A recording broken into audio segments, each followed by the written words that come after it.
जीवन classes. Hello students, welcome to my channel. आज हम बात करेंगे अप्लाइड केमिस्ट्री के बारे में। हमारी जो इम्पोर्टेंट क्वेश्चन की जो सीरीज चल रही थी, जैसा कि आपको पता है कि पेपर नज़दीक है और उसी से रिलेटेड जो अप्लाइड केमिस्ट्री में इम्पोर्टेंट क्वेश्चंस की हमारी जो सीरीज चल रही है, यदि आपने वह वीडियो नहीं देखी है तो प्लेलिस्ट में जाकर आप वीडियो को देख सकते हैं। और जो लास्ट वीडियो थी, जो लास्ट लेक्चर था हमारा, उसमें 3 क्वेश्चंस कंप्लीट हो चुके थे। सो आज हम स्टार्ट करेंगे क्वेश्चन नंबर 4।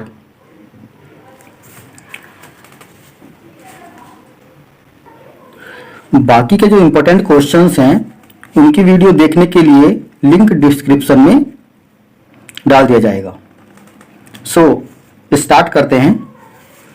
क्वेश्चन नंबर 4 का जो 1 पार्ट है, थर्मोप्लास्टिक इनकी ताप शून्य बहुलक तथा थर्मोसेटिंग ताप दृढ़ बहुलक क्या है?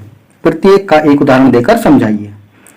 ताप शून्य बहुलक नंबर 1 होता है। नंबर 1 है हमारे पास ताप शून्य बहुलक। थर्मोप्लास्टिक पॉलीमर वे बहुलक जो गर्म करने पर मुलायम हो जाते हैं तथा जिनको किसी भी आकार में परिवर्तित किया जा सकता है तथा इनको ठंडा करने पर वह अपनी मूल अवस्था में आ जाते हैं। ताप शून्य बहुलक या फिर थर्मोप्लास्टिक पॉलीमर कहलाते हैं। अब यहाँ पर इनका एग्जाम्पल देख लेते हैं कि कौन कौन से होते हैं। इनका उदाहरण है हमारे पास PVC, polyvinyl chloride, Teflon, polythene etcetera. इनकी थोड़ी जो मुख्य विशेषता है उनको देख लेते हैं। ये बहुलक लंबी श्रृंखला युक्त रेखीय बहुलक होते हैं। इन बहुलकों में श्रृंखलाओं के मध्य कोई त्रिविमीय तिर्यक आबंध नहीं होता, अतः वे दृढ़ नहीं होते। नंबर 2, ताप दृढ़ बहुलक थर्मोसेटिंग पॉलीमर। एग्जाम में ताप दृढ़ बहुलक भी आ सकता है और एग्जाम में थर्मोसेटिंग पॉलीमर भी आ सकता है। सो हम दोनों को यहाँ पर अच्छे से देखेंगे कि ये दोनों नाम जो है वो ज्यादा इंपॉर्टेंट है, ताप दृढ़ बहुलक भी और थर्मोसेटिंग पॉलीमर भी। तो यहाँ पर इसकी डेफिनेशन देख लेते हैं। वे बहुलक जो गर्म करने पर रासायनिक परिवर्तन द्वारा कठोर दृढ़ पदार्थों में बदल जाते हैं, ताप दृढ़ बहुलक कहलाते हैं। For example bakelite, urea formaldehyde, melamine etcetera. इनकी मुख्य विशेषता भी देख लेते हैं। यहाँ पर वे बहुलक अर्ध सरल पदार्थों से मिलकर बने होते हैं। ये जो बहुलक होते हैं ये अर्ध तरल पदार्थों से मिलकर बने होते हैं। जैसे कि अर्ध तरल यानी कि जो सेमी सॉलिड होते हैं, सेमी सॉलिड जो हमारे पास तरल होते हैं उनसे मिलकर बने होते हैं। नंबर 2, इन बहुलकों को गर्म करने पर पुनः अवस्था में परिवर्तित नहीं किया जा सकता। नंबर 3, गर्म करने पर यह कठोर अघुलनशील पदार्थ में बदल जाते हैं। ये सभी परिवर्तन अत्यधिक संख्या में तिर्यक आबंध बनने के कारण होता है, अतः ये दृढ़ हो जाते हैं। क्वेश्चन नंबर 4 पार्ट 2 का जो ए पार्ट है हम इसको देख लेते हैं। धात्विक संक्षारण क्या है, इसके कारण व रोकथाम पर संक्षिप्त टिप्पणी लिखिए। वेरी वेरी इंपॉर्टेंट है ये इसके आने की संभावना काफी ज्यादा है पेपर में। तो यहाँ पर इसका आंसर देख लेते हैं। धातु अथवा मिश्र धातुओं का वायुमंडलीय गैसों तथा नमी के साथ रासायनिक अथवा विद्युत रासायनिक क्रिया द्वारा क्षय होने की प्रक्रिया को धात्विक संक्षारण कहते हैं। धात्विक संक्षारण के कारण देख लेते हैं। नंबर 1, धातु का वायुमंडलीय वायु के संपर्क में आ जाना। तो यहाँ पर हम इसको देख लेते हैं। जब धातु वायुमंडलीय गैसें जैसे कि नाइट्रोजन, सल्फर डाइऑक्साइड, ऑक्सीजन आदि तथा नमी के संपर्क में आती है तो धातु की सतह पर धात्विक ऑक्साइड, सल्फाइड आदि की परतें चढ़ने लगती है और धातु का संक्षारण होने लगता है। नंबर 2, जब धातु किसी द्रव में डूबी रहती है। जब धातु किसी द्रव या जल में आंशिक रूप से डूबी रहती है तो धातु के आयन द्रव में आ जाते हैं और उनकी समान संख्या के ऋण आवेशित इलेक्ट्रॉन धातु की सतह पर जमा हो जाते हैं, जिसके कारण रासायनिक साम्य उत्पन्न हो जाता है और धातु का संक्षारण होने लगता है। संक्षारण के प्रकार। संक्षारण के 2 प्रकार होते हैं, वायुमंडलीय संक्षारण, निमज्जित संक्षारण। तो सबसे पहले देख लेते हैं वायुमंडलीय संक्षारण क्या होता है।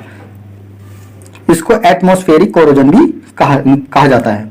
तो यहां पर इसकी डेफिनेशन देख लेते हैं। धातु की सतह वायुमंडलीय गैसों जैसे ऑक्सीजन, सल्फर डाइऑक्साइड, हाइड्रोजन आदि के संपर्क में आकर रासायनिक अभिक्रिया करने लगती है, जिसके फलस्वरूप धातु की सतह पर धात्विक ऑक्साइड, सल्फाइड, कार्बोनेट आदि की परत बनने लगती है, जिसके कारण धातु धीरे धीरे नष्ट हो जाता है, यहाँ पर हो जाती है।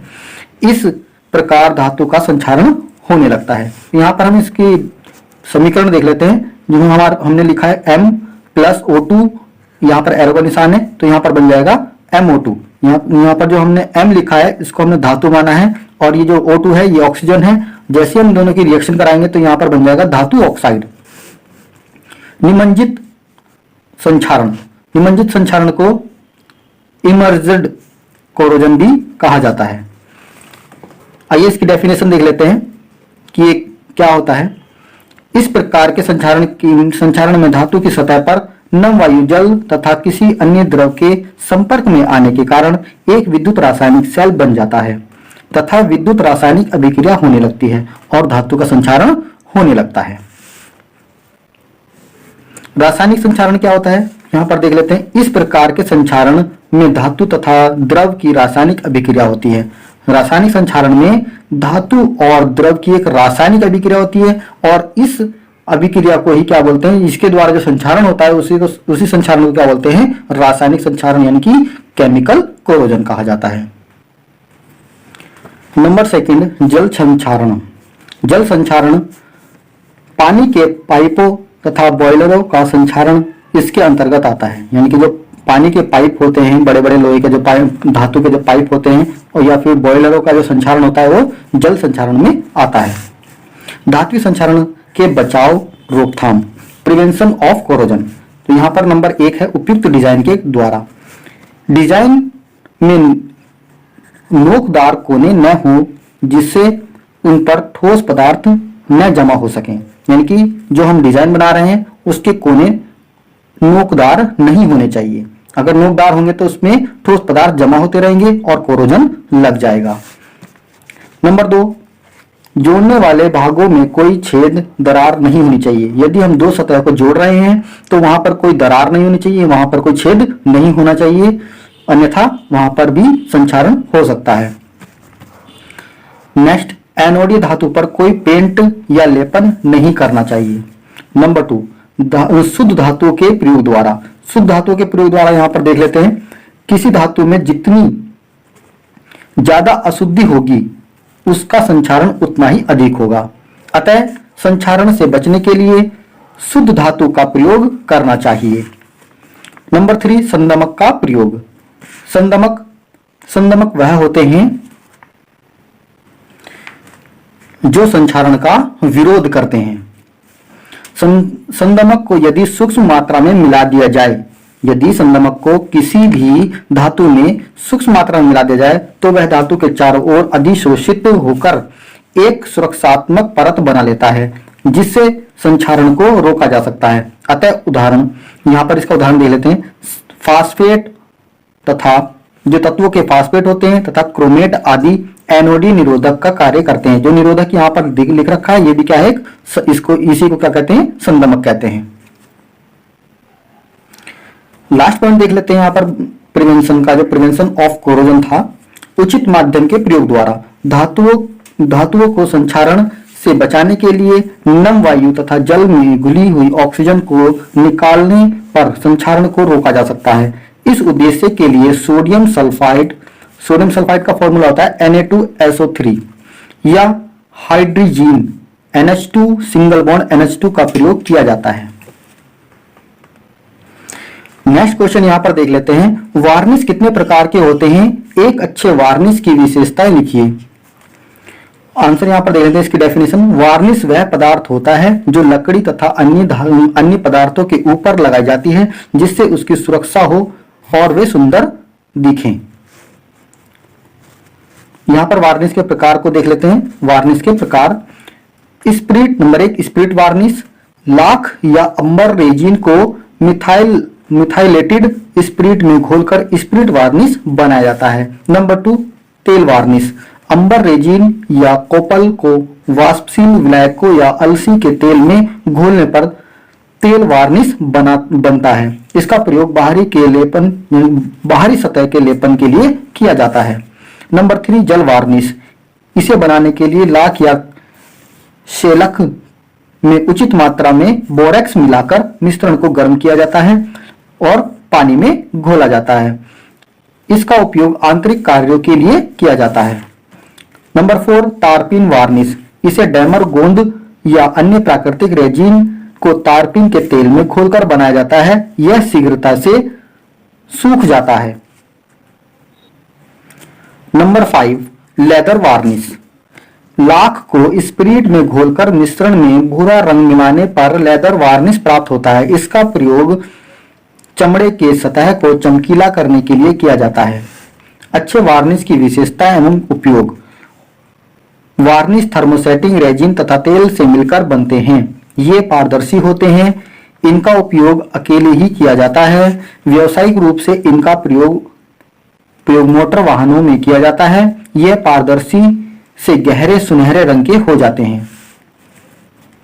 क्वेश्चन नंबर 4 का पार्ट 3 है। यहाँ पर पेंट निर्माण में प्लास्टिसाइजर्स का उपयोग लिखो। एक अच्छे पेंट की विशेषताएं लिखिए। तो यहाँ पर हम देख रहे हैं कि पेंट के निर्माण में प्लास्टिसाइजर्स का उपयोग, ये पेंट की परत को लचीलापन देता है और परत में दरारें पड़ने से रोकता है। अरंडी का तेल ट्राइफिनाइल फास्फेट तथा डाइब्यूटाइल फैलेटेड प्लास्टिसाइजर्स के रूप में प्रयोग किए जाते हैं। प्लास्टिसाइजर्स वह होता है, साफ भाषा में हम कह सकते हैं कि प्लास्टिसाइजर्स वो होते हैं जो पेंट, जैसे हम पेंट करते हैं तो पेंट में दरारें ना आए, पेंट लचीला हो जाए, ठीक है। और इन क्रियाओं को बढ़ाने के लिए, यानी कि इन विशेषताओं को बढ़ाने के लिए जिस केमिकल का प्रयोग किया जाता है वह प्लास्टिसाइजर्स होते हैं। अच्छे पेंट की विशेषता क्या होती है, यहाँ पर अच्छे पेंट की विशेषता देख लेते हैं। नंबर 1, पेंट की परतों पर सूखने पर दरारें नहीं पड़नी चाहिए, यानी कि उसमें अच्छे से प्लास्टिसाइजर्स मिला होना चाहिए। नंबर 2, इनमें अधिक क्षेत्र में फैलने का गुण होना चाहिए। इसे सतह को स्थायी रंग देना चाहिए। यह विषैला नहीं होना चाहिए। आइए देख लेते हैं question number 5, very important IUPAC नाम, ये तो आते ही हैं। तो यहाँ पर हमने यहाँ पर देख रखे हैं क्वेश्चन नंबर 1, यहाँ पर दे रखा है E और यहाँ पर जो ऑप्शन 2 है यहाँ पर दे रखा है T और CH3 जो HCOH जो दे रखा है ये दे रखा है ऑप्शन 3 में। और यहाँ पर जो 4th दे रखा है CH3 CH single bond CH3 single bond CH2 single bond CH single bond CH3 single bond CH single bond CH3 single bond CH2 single bond CH3, ये मॉलिक्यूल्स यहाँ पर दे रखा है। इसका IUPAC नाम हमको ज्ञात करना है। नेक्स्ट जो है हमारे पास ऑप्शन नंबर 5 दे रखा है, इसका भी हमको, ये जो हमारे पास मॉलिक्यूल है इसका भी हमको IUPAC नेम ज्ञात करना है। तो अगर स्टूडेंट्स के सामने ये क्वेश्चन रख दिया जाए कि ई का IUPAC नाम बताइए तो स्टूडेंट्स कंफ्यूज हो जाता है और यही चाहता है कि जो एग्जामिनर होता है वो यही चाहता है कि स्टूडेंट्स जो हो जाए वो कंफ्यूज हो जाए, तो कंफ्यूजिंग क्वेश्चन जरूर होता है। तो यहाँ पर पहला जो हमारे पास ऑप्शन था, यानी कि जो पहला क्वेश्चन था हमारे पास ई, तो इसका IUPAC नाम ई होगा। ये हमारे पास ऐसा मॉलिक्यूल नहीं है, इसमें कार्बन चेन नहीं है, कुछ नहीं है, तो ये हमारे पास क्या है, ये अल्फाबेट है और अल्फाबेट को हम IUPAC में अल्फाबेट ही लिखते हैं। नंबर 2 यहाँ पर दे रखा है टी, तो इसका जो IUPAC नेम होगा वो टी होगा, क्योंकि यहाँ पर कोई ना तो कार्बन चेन है कुछ नहीं है, तो यहाँ पर जो इसका IUPAC नेम होगा वो टी ही होगा। नंबर 3 पर हम चलते हैं HCOOH पे। यहाँ पर HCOH पे हम जाते हैं तो यहाँ पर जो इसका IUPAC नेम होगा वो मेथेनोइक एसिड हो जाएगा। नंबर 4 जो हमारे पास मॉलिक्यूल है, तो यहाँ पर हम नंबरिंग इधर उस साइड से करेंगे जिस साइड से हमारे पास जो फंक्शनल ग्रुप जुड़ा हुआ है वो पास में आए। तो यहाँ इस तरीके से मिथाइल ग्रुप यहाँ पर जुड़ा हुआ है, तो अगर हम इधर से नंबरिंग करते हैं तो मिथाइल ग्रुप कम नंबर पर आता है, तो इसलिए हम नंबरिंग किधर से करेंगे, इधर की साइड से करेंगे। तो इसका जो IUPAC नेम होगा हम उसको देख लेते हैं। इसका जो IUPAC नेम होगा 2,4,5 ट्राइमिथाइल हेप्टेन, यानी कि 2 यहाँ पर 2 जो पोजीशन है, यहाँ पर 2 पोजीशन पे मिथाइल जुड़ा हुआ है, 4 पोजीशन पे मिथाइल जुड़ा हुआ है और 5 पोजीशन पे भी मिथाइल जुड़ा हुआ है। और यहाँ पर जो ट्राई आया है कि हमारे पास कितने मिथाइल जुड़े हुए हैं, 2 4 3 पर हमारे पास 3 मिथाइल जुड़े हुए हैं, इसलिए हमारे पास यहाँ क्या आया, ट्राई आया। और कौन सा फंक्शनल ग्रुप जुड़ा हुआ है, मिथाइल ग्रुप जुड़ा है, तो यहाँ पर क्या आ जाएगा, ट्राई मिथाइल। और यहाँ पर कार्बन कितने हैं, 1 2 3 4 5 6 7, यहाँ पर टोटल जो कार्बन है वो 7 है चेन में, तो 7 के लिए क्या आता है, हैट आ जाता है। और कार्बन कार्बन के बीच में जो बॉन्ड है वो है सिंगल बॉन्ड, तो सिंगल बॉन्ड के लिए आता है 1 वो सॉरी एन, तो यहाँ पर जो इसका पूरा नाम आ जाएगा वो आ जाएगा 2,4,5 tri methyl heptane. Question number 5 देख लेते हैं। तो यहाँ पर ये मॉलिक्यूल दे रखा है, तो हम नंबरिंग करेंगे यहाँ से 1 2 3 4 5, तो इसका जो फॉर्मूला आ जाएगा, यूपीएससी नेम आएगा, नामकरण जो नेम करेंगे यूपीएससी नामकरण, तो इसका जो नेम आएगा यूपीएससी नेम, तो यहाँ पर हो जाएगा 4 hydroxy 4 methyl 2 pentanone, 4 hydroxy 4 methyl 2 pentanone. यहां पर हम देख लेते हैं क्वेश्चन नंबर 5 का सेकंड पार्ट, क्या होता है जब अमोनिया CuCl2 के विलयन में एसिटिलीन प्रवाहित की जाती है तो क्या होगा। अगर हम अमोनियम CuCl2 के विलयन में एसिटिलीन प्रवाहित करें तो क्या होगा। तो यहां पर हम देख लेते हैं, ये एसिटिलीन और ये कॉपर क्लोराइड Cu2Cl2, ठीक है। तो यहां पर हम जैसे ही इसमें अमोनिया को प्रवाहित कराते हैं तो यहां पर बन जाता है हमारे पास कॉपर एसिटिलाइड, और हमारे पास अमोनियम क्लोराइड यहां पर बन जाता है। नंबर 2 पर हम चलते हैं।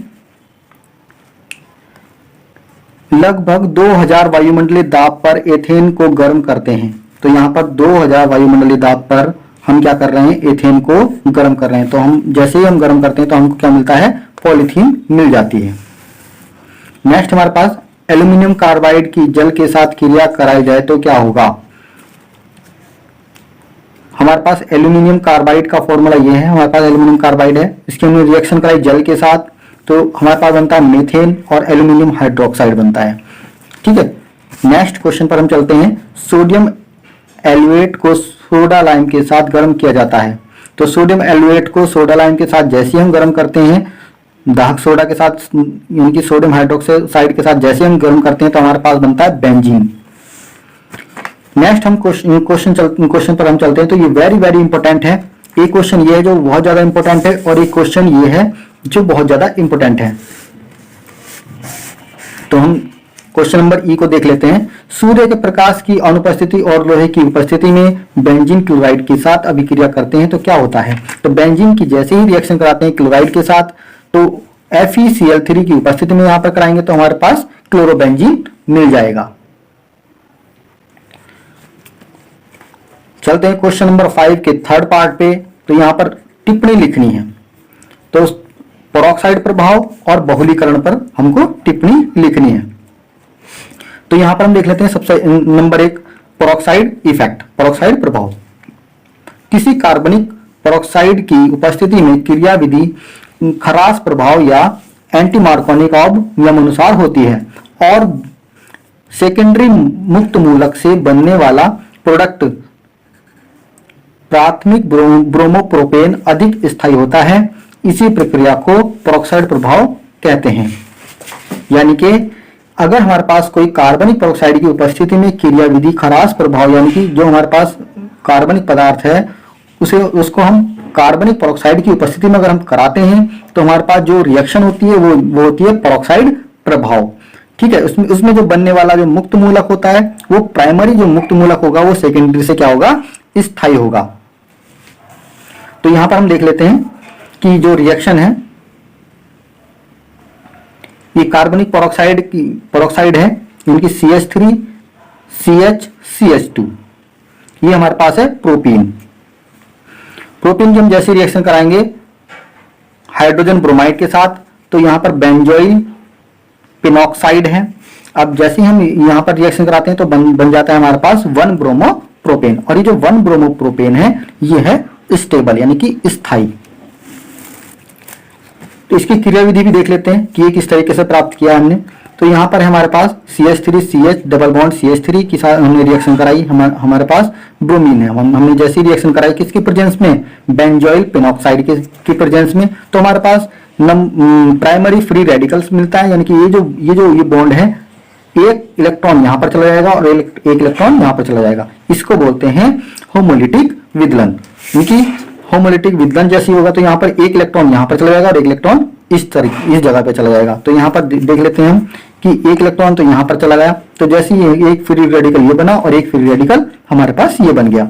अब जैसे ही हमारे पास फ्री रेडिकल बनते हैं तो ये ब्रोमाइड अलग अलग स्थिति में यहाँ पर जुड़ जाता है, यानी कि अलग अलग पोजीशन पे यहाँ पर आके जुड़ जाता है। तो जैसे ही हमारे पास हाइड्रोजन एक आयन है, तो यहाँ पर जैसे ही हम रिएक्शन कराएंगे तो हमारे पास क्या बन जाएगा, एक तो ये आयन, एक तो ये रेडिकल मतलब सॉरी एक ये मॉलिक्यूल बनेगा, यानी कि 1 ब्रोमोप्रोपेन, और जो दूसरा बनेगा 1 ब्रोमोप्रोपेन, ये भी क्या बन जाएगा 1 ब्रोमोप्रोपेन।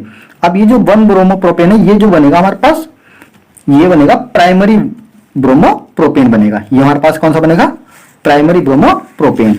अब जो हमारे पास सेकंड है, हमारे पास बहुलीकरण जो होता है, कि बहुलीकरण क्या होता है, इसको बहुलीकरण को इंग्लिश में पॉलीमराइजेशन कहते हैं।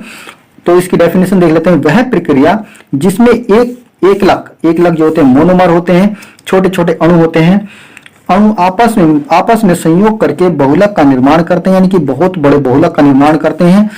यह क्रिया बहुलीकरण कहलाती है। यानी कि जो छोटे छोटे पार्टिकल्स होते हैं वे असंख्य एक जगह मिल जाते हैं और एक बड़े मैटर का क्या करते हैं, निर्माण करते हैं, उसी को बोलते हैं बहुलक। और यह सभी प्रक्रिया क्या कहलाती है, यह बहुलीकरण कहलाती है। तो यहाँ पर हमारे पास मोनोमर, तो ये n जो है नंबर ऑफ मोनोमर्स होते हैं, कि लार्ज नंबर ऑफ मोनोमर्स हमारे पास यहाँ पर जैसे कि पॉलीमराइजेशन की रिएक्शन होगी तो हमारे पास ये बन जाएगा पॉलीमर, यानी कि बहुत सारे 2 या 2 से अधिक मोनोमर मिलकर क्या बनाते हैं, पॉलीमर बनाते हैं। और यही रिएक्शन क्या कहलाती है, पॉलीमराइजेशन कहलाती है। तो यहाँ पर हम देख लेते हैं कि मोनोमर होते क्या है। अब मोनोमर जो है वह छोटी संरचनात्मक इकाई जिसकी पुनरावृत्ति से उच्च अणुभार वाले बहुलक का निर्माण होता है, एकलक या मोनोमर कहलाते हैं। सो फ्रेंड्स, आज के लिए बस इतना ही। यदि आप इस चैनल पर नए हैं तो चैनल को सब्सक्राइब कीजिए, ज्यादा से ज्यादा शेयर कीजिए और वीडियो को लाइक कीजिए। और शेयर इसलिए कीजिए ताकि जो अदर स्टूडेंट्स हैं जिनको अभी पता नहीं है तो उनको पता लग जाए और अच्छे से वो प्रिपरेशन पेपर की कर सकें। Thanks for watching.